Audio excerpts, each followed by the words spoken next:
Welcome students. Today we start the topic oral hypoglycaemic drugs. इससे पहले वाले topic में जो मैंने वीडियो आपको पोस्ट की थी उसमें हमने इंसुलिन हार्मोन के बारे में देखा था।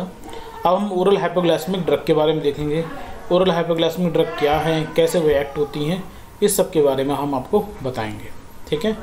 तो ओरल हाइपोग्लाइसेमिक ड्रग यानी कि वो ड्रग जो कि ओरली ली जाती हैं और ब्लड ग्लूकोज को कम करती हैं, वो क्या है? ओरल हाइपोग्लाइसेमिक ड्रग है। नाम ही बता रहा ओरल हाइपोग्लाइसेमिक। ओरल मतलब ओरल लेने वाली, और हाइपोग्लाइसेमिक मतलब जो ब्लड में ग्लूकोज लेवल को कम करे ड्रग है, वो क्या है?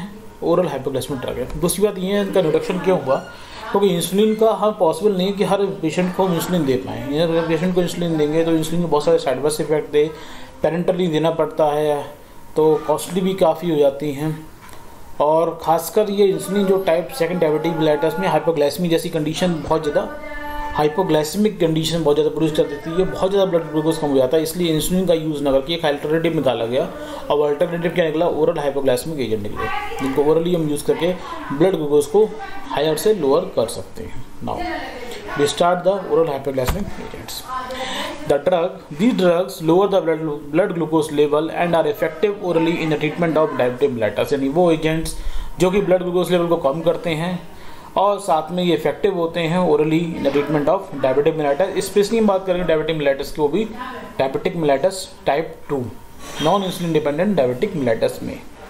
क्लासिफिकेशन की बात करेंगे। बेसिकली क्लासिफिकेशन में ये उसका हम देखेंगे तो इसमें फर्स्ट कैटेगरी जो है, जो वो एजेंट जो कि इंसुलिन के सिक्रेशन को इन्हांस कर देते हैं, इंसुलिन सिक्रेशन को बढ़ा देते हैं। जैसा हो सकता है कि इंसुलिन का सिक्रेशन कम हो गया हो, जब इंसुलिन प्रॉपर अमाउंट में सिक्रेट नहीं हो रहा होता है, उस कारण क्या होता है? ब्लड ग्लूकोज लेवल बढ़ जाता है, यानी कि जो ग्लूकोज लेवल कम नहीं हो पाएगा। आपको पहले बताया था इंसुलिन क्या करता है? ब्लड ग्लूकोज लेवल को कम करता है। तो इंसुलिन को जो सिक्रेशन को बढ़ाते हैं उसमें क्या है? फर्स्ट कैटेगरी क्या है? Sulfonyl urea. सल्फोनाइल यूरिया यानी वो एजेंट जो पोटेशियम के एटीपी चैनल यानी पोटेशियम एटीपी चैनल ब्लॉकर होते हैं, उनको ब्लॉक कर देते हैं, जिसके थ्रू इंसुलिन का सिक्रेशन बढ़ जाता है। सल्फोनाइल यूरिया में क्या था? टोलोटामाइड, ग्लेबिनक्लामाइड, ग्लीबिजाइड, ग्लीसेलाजाइड, ग्लीमिप्राइड। और टाइप 2 फिर इसमें ही आपका सेकंड कैटेगरी होती है मैलीग्लिटेनाइड और फिनाइलएलामीन एनालोगस होती हैं, इसमें रिपाग्लिनाइड और नेटाग्लिनाइड। टाइप 3 की बात करेंगे, इसमें डाई पेप्टाइडेज 4 इनहिबिटर्स आते हैं, जिसमें हम सिटाग्लिप्टिन, बेटाग्लिप्टिन, सेक्साग्लिप्टिन, अमाइलोग्लिप्टिन एंड लीनाग्लिप्टिन से एजेंट आते हैं। दीज आर द 3, चाहे सल्फोनाइल यूरिया की बात करें, चाहे मेटाग्लिनाइड की बात करें, चाहे आप डाई पेप्टाइडेज की बात करें, 4 इनहिबिटर्स की बात करें, DPP और 4 इनहिबिटर की बात करें, ये सभी एजेंट क्या करते हैं कि ब्लड ग्लूकोज लेवल को कम करेंगे। कैसे? इंसुलिन के सिक्रेशन को बढ़ाकर। नेक्स्ट आते हैं बी कैटेगरी पे, यानी ओवरऑल इंसुलिन रेजिस्टेंस। जितना भी इंसुलिन की रेजिस्टेंस हुआ है, इंसुलिन प्रॉपर तरीके से फंक्शन नहीं कर पा रही है, उस रेजिस्टेंस को ओवरकम करेंगे। उस रेजिस्टेंस को कैसे कम करते हैं? वो क्या है? बिगोनाइड है और थैलेडियोमाइन है, थायाजोलिडिनियोन्स। बिगोनाइड में मोस्टली मेटफॉर्मिन यूज़ की जाती है और थायाजोलिडिनियोन में आपका पायोग्लूटाथियोन यूज़ किया जाता है। ठीक है। इसके अलावा ये आपका नेक्स्ट ये जो मेजर टाइप का तो यही हुआ। इसके अलावा कुछ और ड्रग हैं जिसे हम मिसलिनियस एंटी डायबिटिक ड्रग कहते हैं, जैसे कि आपका अल्फा ग्लूकोडेज इनहिबिटर्स होते हैं, जो एगारवोस, मेगिलिप्टिन और बेलग्लोस हैं। इसके अलावा अमाइलिन एनालोगस हैं, पैरामीथाइन है, डोपामिन D2 रिसेप्टर एगोनिस्ट है, बुमोग्लिप्टिन है, और sodium glucose transport inhibitors and dapagliflozin है। ठीक है। अब हम स्टार्टिंग करेंगे सल्फोनाइल यूरिया, जो मैं इसमें 2 ड्रग लूँगा जो इंपॉर्टेंट है। ठीक है। सल्फोनाइल यूरिया क्या होते हैं? SU का मतलब क्या है? Sulfonyl urea. All the sulfonyl urea have a similar formula action profile and their role significant action being lower of blood glucose level in the normal subject and in the type 2 diabetic mellitus but not in type 1 diabetic mellitus। जितने sulfonyl urea होते हैं वो आपके सबके सब formula action similar होंगे। मेस्टली क्या करते हैं? ये ब्लड ग्लूकोज लेवल कम करते हैं। किस पर्सन में? नॉर्मल पर्सन में भी कर सकते हैं, साथ में टाइप 2 डायबिटिक मेलिटस के पेशेंट में भी कर सकते हैं। लेकिन टाइप 1 डायबिटिक मेलिटस होती है, जिसे इंसुलिन डिपेंडेंट डायबिटिक मेलिटस कहते हैं, उसमें इनका इफेक्ट कोई ज़्यादा खास नहीं है। अब बात करते हैं इसकी मोड ऑफ एक्शन की, मैकेनिज्म एक्शन की।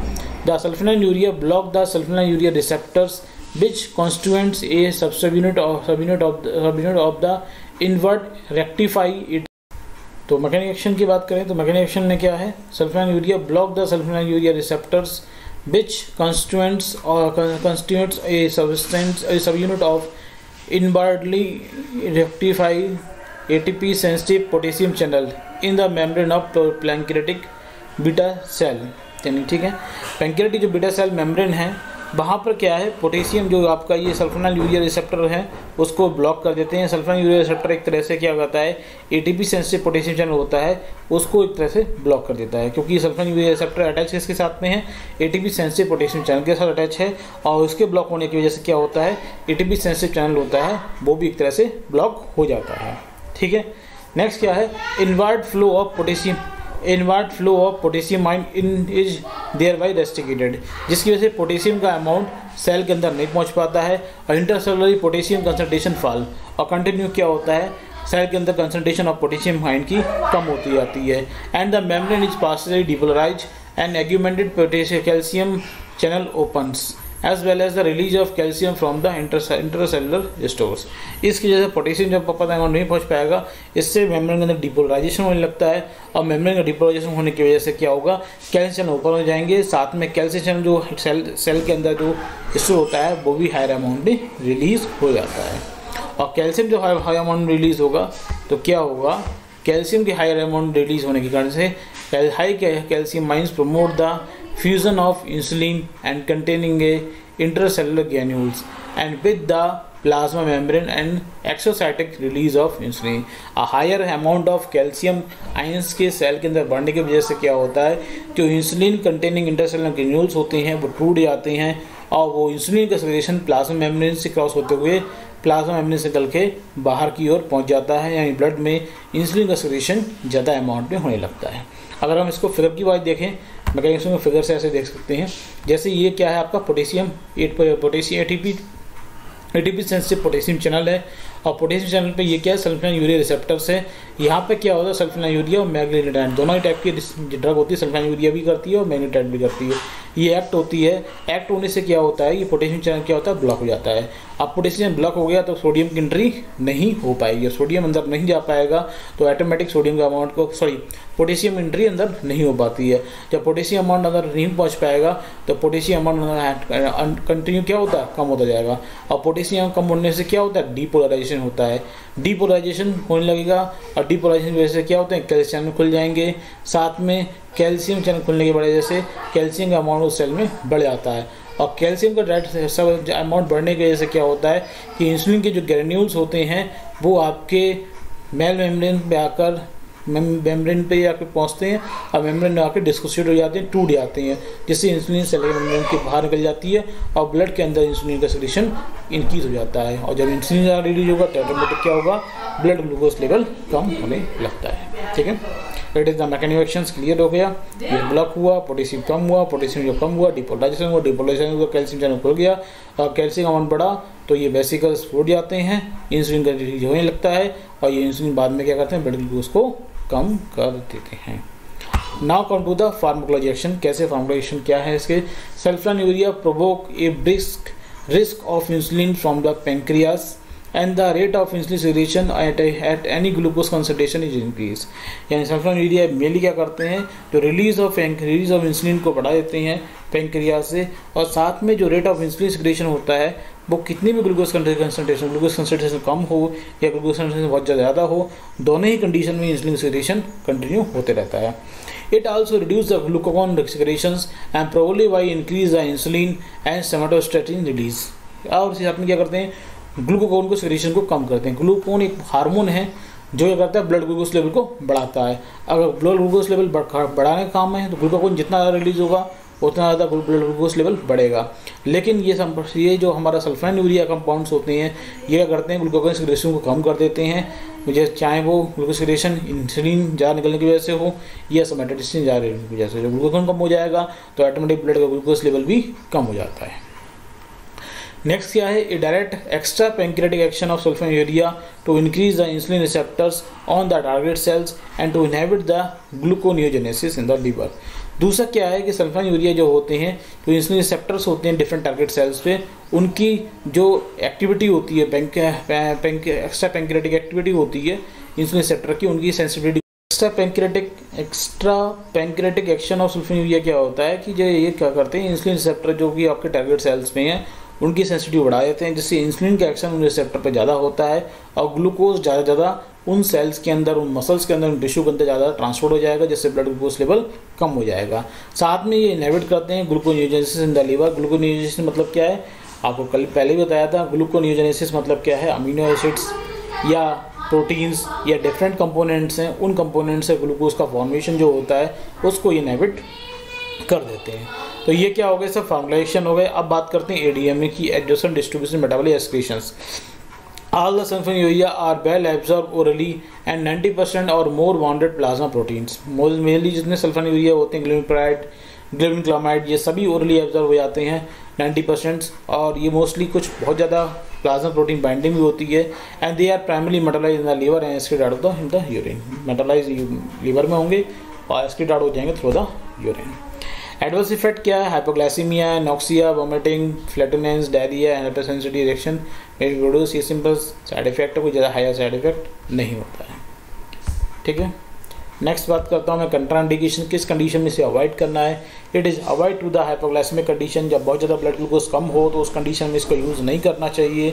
It is should be not given during the pregnancy and milk feeding mother. Both condition में हम जो सल्फोन्यूरिया या ग्लिमिप्राइड जितने भी एजेंट्स हैं उनको अवॉइड करते हैं during the pregnancy, also milk feeding mother के लिए। इंट्रैक्शन की बात करते हैं, इंट्रैक्शन से बहुत सारे हैं। जैसे आपका फर्स्ट बताऊँ, आपका phenylbutazone, sulfinpyrazone, salicylates, sulfonamides, enhance the action of sulfonylurea by protein binding displacements. जितने भी एजेंट हैं, चाहे फिनाइलबिटाजोन हो, सल्फोनाइल पैराजोन हो, सैलिसिलेट हो, सल्फिनामाइड हो, ये सभी क्या करते हैं कि सल्फोन्यूरिया के एक्शन को बढ़ा देते हैं। कैसे, क्योंकि मैंने अभी पहले बताया था एडीएम में इसकी प्रोटीन बाइंडिंग एफिनिटी बहुत ज़्यादा होती है। आप प्रोटीन बाइंडिंग को ये डिस्प्लेस कर देते हैं, खुद तो ये बाइंड हो जाएंगे प्रोटीन पे जाके और इसको फ्री कर देंगे, सल्फोन्यूरिया को फ्री कर देंगे। जब सल्फोन्यूरिया फ्री अमाउंट में होगा तो ये अपना एक्शन फ्री अमाउंट में ज़्यादा प्रोड्यूस करता है। कि वो भी ड्रग होती है जो फ्री अमाउंट में होगी वो अपना रिसेप्टर या इंटरेक्ट होगी, एक्शन ज़्यादा प्रोड्यूस करती है। नेक्स्ट क्या है, सिमिटिडीन, गिडाकोनाजोल, sulfonamide, warfarin, chloramphenicol enhance the action of sulfonamide by inhibit the metabolism of sulfonylurea। ये सिमिटिडीन है, कीटाकोनाजोल है, सल्फोनामाइड है, बारफ्रीन है, क्लोरमफेनिकोल है, ये सब क्या करते हैं, सल्फोन्यूरिया के एक्शन को बढ़ा देते हैं। कैसे बढ़ाएंगे, क्योंकि लीवर के अंदर जो सल्फोन्यूरिया का मेटाबॉलिज्म होता है इसको ये ब्लॉक कर देते हैं या कम कर देते हैं। जब सल्फोन्यूरिया मेटाबॉलाइज नहीं होगी तो इनएक्टिव फॉर्म में कन्वर्ट नहीं होगी, एक्टिव फॉर्म में जब कन्वर्ट नहीं होती, एक्टिव फॉर्म में ज़्यादा टाइम तक रहेगी, इनएक्टिव फॉर्म में कन्वर्ट नहीं हो पाती है। जब मेटाबॉलिज्म इनहिबिट हो गया तो एक्टिव से इनएक्टिव फॉर्म में कन्वर्ट नहीं होगी, लॉन्ग टाइम तक एक्टिव फॉर्म में बनी रहेगी, जिससे उससे एक्शन बढ़ जाता है। नेक्स्ट क्या है, salicylates, propranolol, sympatholytics, anti hypertensive, lithium, theophylline, जितनी भी ड्रग्स होती हैं ये इन्हांस कर देती हैं action of sulfonylurea by inhibiting gluconeogenesis. भाई पहले बताया था ग्लूकोनियोजेनेसिस मतलब क्या है, अमीनो एसिड्स प्रोटीन से ग्लूकोज का फॉर्मेशन को ये इनहिबिट कर देते हैं। जितनी भी ड्रग है, जब ग्लूकोज का फॉर्मेशन नहीं होगा तो ग्लूकोज ऑटोमेटिक कम हो जाएगा, इसका मतलब सल्फोन्यूरिक एक्शन को ये बढ़ा देते हैं। नेक्स्ट क्या है, phenobarbitone, phenytoin, rifampicin, chronic alcoholism, reduce the action of sulfonylurea. चाहे फिनोवाल्विटोन हो, फिनोटाइन हो, रिफॉर्मसिन हो, क्रोनिक अल्कोहलिज्म मतलब बहुत लॉन्ग टाइम जो ज़्यादा अमाउंट में अल्कोहल लेता है उनकी बात कर रहे हैं, वो क्या कर देते हैं, एक्शन ऑफ सल्फोन्यूरिया को कम कर देते हैं by increasing the metabolism of sulfonylurea. ये क्या करते हैं, सल्फोन्यूरिया का मेटाबॉलिज्म रेट को बढ़ा देते हैं। जब मेटाबॉलिज्म रेट बढ़ आती है तो सल्फोन्यूरिया एक्टिव से इनएक्टिव फॉर्म में जल्दी कन्वर्ट होगा, और एक्टिव से इनएक्टिव फॉर्म जल्दी कन्वर्ट होगा तो इसका एक्शन भी ऑटोमेटिक कम हो जाएगा। नेक्स्ट क्या है, corticosteroid, thiazide, furosemide, oral contraceptive, reduce the action of sulfonylurea by suppressing insulin release. ये कॉर्टिकोस्टेरॉइड हैं, थाइजाइड हैं, फेरोसिमाइड हैं, ओरल कॉन्ट्रासेप्टिव्स हैं, ये क्या करते हैं, सल्फोन्यूरिक एक्शन कम कर देते हैं। कैसे कम करेंगे कि इंसुलिन की रिलीज को थोड़ा सा ये कम कर देते हैं, जिसकी वजह से इंसुलिन प्रॉपर रिलीज होगा और इनका एक्शन कम हो जाएगा। ठीक, ये सब इंट्रैक्शन हो गए। कुछ इंट्रैक्शन होते हैं वो इसको एक्शन को बढ़ाते हैं, कुछ इंट्रैक्शन होते हैं वो इनके एक्शन को घटाते हैं। अब बात करते हैं इसके यूज़ की। यूज़ क्या है, mainly it is use in the lowering the blood glucose level in the normal subject in the type 2 diabetic bladder but not in type 1 diabetic bladders. Mainly इसका ब्लड ग्लूकोज लोअर करने के लिए use होता है। Mainly normal subject, normal individual हैं उनको भी कर सकते हैं, और type 2 diabetic bladder but not in type 1 diabetic bladders. ठीक है, तो ये कंप्लीट हुई आपकी सल्फोन्यूरिया कंपाउंड्स। अब नेक्स्ट बात करेंगे मेटफॉर्मिन की। नेक्स्ट ड्रग की बात करें, मेटफॉर्मिन। मेटफॉर्मिन क्या होता है? Metformin is a biguanide derivative compounds, it differ markedly from sulfonylurea. Sulfonylurea से कुछ डिफरेंट होते हैं। डिफर क्या होते हैं? कॉज लिटिल और no hypoglycaemic in the non diabetic patient subjected और even in the diabetic patients. जैसे कि जो सल्फोनिलुरिया के साथ मेन दिक्कत ये थी कि जब उसको हम किसी कंपाउंड को देते हैं सल्फोनिलुरिया के लिए, तो ज़्यादा चांसेस रहते हैं हाइपोग्लाइसेमिक कंडीशन होने के, ब्लड ग्लूकोज लेवल नॉर्मल से भी बहुत ज़्यादा कम हो जाए, उस कंडीशन को हाइपोग्लाइसेमिक कह सकते हैं। बहुत ज़्यादा कम होने की कंडीशन बनी रहती है विद सल्फोनिलुरिया डेरिवेटिव कंपाउंड के साथ में, जो हमने अभी बात की थी। लेकिन मेटफॉर्मिन के साथ में ऐसी चांसेस नहीं होते हैं कि हाइपोग्लाइसेमिक जैसी कंडीशंस, चाहे नॉन डायबिटिक पेशेंट हो चाहे डायबिटिक पेशेंट हो, दोनों कंडीशन में हाइपोग्लाइसेमिक जैसी कंडीशन रेयरली प्रोड्यूस होती है। इसलिए मेटफॉर्मिन का आजकल बहुत ज़्यादा प्रेफरली यूज़ है, फर्स्ट चॉइस ऑफ ड्रग है in the treatment of diabetic mellitus. Mechanism action क्या रहता है? Recent studies have recognize activation of AMP dependent protein kinase to play a crucial role in mediated the action of metformin। अभी recent study में ये देखा गया है कि मेटफॉर्मिन जो होता है वो AMPA डिपेंडेंट प्रोटीन काइनेज होता है। AMP का मतलब ये हो गया अमीनो मोनोफास्फेट्स, ये एडिनो मोनोफास्फेट्स डिपेंडेंट प्रोटीन काइनेज है, उसको ये एक्टिवेट कर देते हैं। और ये अमीनो AMP प्रोटीन काइनेज जो होते हैं वो बहुत सारे इफेक्ट प्रोड्यूस करते हैं। ठीक है, क्या क्या इफेक्ट प्रोड्यूस करेंगे? ये क्या कहा, मेटफॉर्मिन ने एक्टिवेशन कैसे किया? AMP डिपेंडेंट प्रोटीन काइनेज का किया, और AMP डिपेंडेंट प्रोटीन काइनेज क्या होती है? बहुत सारे इफेक्ट को प्रोड्यूस करेगी। एक्टिवेशन होने पर क्या करेगा? It suppress the hepatic gluconeogenesis and glucose output from the liver. पहला काम क्या करते हैं कि जो मेटफॉर्मिन की वजह से क्या होता है, यहाँ पर हेपेटिक ग्लूकोनियोजेनेसिस यानी कि लिवर के अंदर जो ग्लूकोनियोजेनेसिस हो रही थी, यानी कि अमीनो एसिड्स प्रोटीन के थ्रू जो ग्लूकोज का फॉर्मेशन हो रहा है नॉन ग्लूकोज कंपाउंड से या ग्लाइकोजन से, उनका प्रोडक्शन जो ग्लूकोज होता है वो आपका कम हो जाता है। दूसरा सप्रेस हो जाता है। दूसरा glucose output from the liver, glucose का लिवर से आउटपुट नहीं हो पाता, जिसके कारण ब्लड में ऑटोमेटिक ग्लूकोज लेवल कम हो जाएगा। नेक्स्ट क्या होता है? इसकी वजह से क्या होता है? It enhance the insulin mediated glucose Uptake and disposal in the skeleton muscles and fat. दूसरा क्या करते हैं, ये मेटफॉर्मिन की वजह से क्या होता है, ये ग्लूकोज ट्रांसपोर्टर की क्वांटिटी बढ़ जाती है, और ग्लूकोज ट्रांसपोर्टर जब ज़्यादा एक्टिवेट हो जाता है, जिसकी वजह से क्या होता है कि इंसुलिन आसानी से ग्लूकोज ट्रांसपोर्टर बढ़ जाते हैं, जिसकी वजह से इंसुलिन की वजह से जो ग्लूकोज होता है वो आपके स्केलेटल मसल्स और फैट सेल में आसानी से ट्रांसफर हो जाएगा। जब ग्लूकोज स्केलेटल मसल और फैट सेल में आसानी से पहुंच जाता है तो ब्लड ग्लूकोज लेवल भी कम हो जाता है।